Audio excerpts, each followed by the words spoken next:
Read, think, digest, and make it an integral part of your life. पुस्तक परिचय channel में आप सभी का स्वागत है।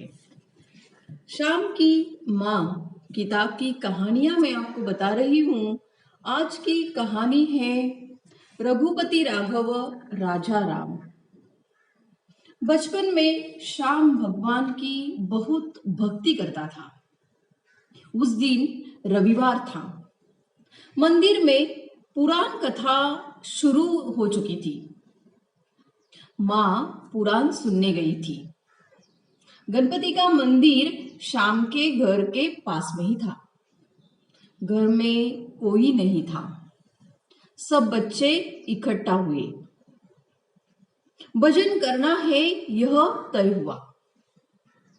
घर के खाली डिब्बे लिए, झांझ लिए और भजन शुरू किया। सब गाने लगे। गाते हुए मगन होकर नाचने लगे। उनके कोलाहल के कारण मंदिर में चल रहे पुराण के आख्यान में दिग्गतें होने लगी। शास्त्री जी का पुराण लोगों को ठीक से सुनाई नहीं दे रहा था। कोई कह रहा था, कैसे बच्चे हैं? यह सब उस शाम की ही बदमाशी होगी। यहाँ पुराण चल रहा है, उसे समझना चाहिए ना। लोगों ने मंदिर के पुजारी को बुलाया और कहा, जाओ जरा उस शाम के घर, बताओ उसे कि यह चिल्लपो बंद कर दे। यहाँ पुराण चल रहा है। लेकिन उसके निकलने से पहले शाम की माँ वहां से निकली। लोगों की बातें सुनकर उसे बुरा लग रहा था। वह तेजी से घर लौट रही थी। बच्चों ने पूरा घर सिर पर उठा रखा था।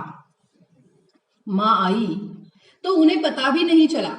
वह खड़ी थी और वो लोग नाच रहे थे।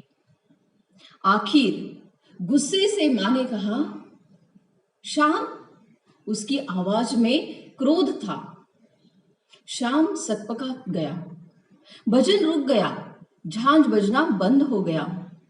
श्याम की माँ गुस्से में थी। क्या हुआ माँ? श्याम ने माँ से पूछा।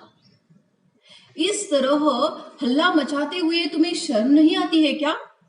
माँ ने गुस्से से पूछा। माँ, इसे तुम हल्ला मचाना कह रहे हो? हम अपने भगवान के सामने भजन गा रहे हैं। इतने में मंदिर से भिखू निकल आया। उसने कहा, श्याम, मंदिर में पुराण चल रहा है। तुम्हारी चिल्लाहट के कारण कोई ठीक से पुराण सुन नहीं पा रहा है। माँ शांति के साथ बोली, अरे श्याम, जरा धीरे भजन करो। डिब्बे और झांझ क्यों बजाने हैं? चिल्ला चिल्ला कर पुकारने से भगवान मिलते हैं ऐसा नहीं है। अपने कारण किसी और को अगर तकलीफ पहुंचती हो तो वह भजन कैसे हुआ?